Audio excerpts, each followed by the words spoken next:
কি ভাবছো, এটা কি পার্ক স্ট্রিট?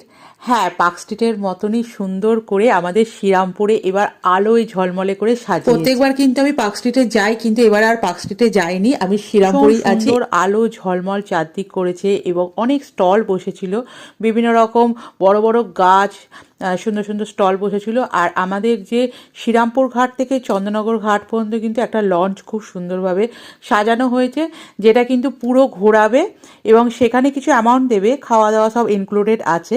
এটা কিন্তু একটা দারুণ ব্যাপার। তারপরে কিন্তু চলে গেলাম আমরা মায়েসে ফুড ফেয়ারে। সেখানে কিন্তু দাদা বৌদি থেকে বিভিন্ন জায়গা থেকে বিভিন্ন রকম খাবার স্টল বসেছিল, আর খাবারগুলো খুব টেস্টি, কি না নেই সেখানে। তো আমরা একটা কম্বো অর্ডার করেছিলাম, সেটা ট্রাই করলাম, খুব ভালো লাগলো। এই প্রথমবার কিন্তু শ্রীরামপুরে এত জমজমার উৎসব বলতে পারো।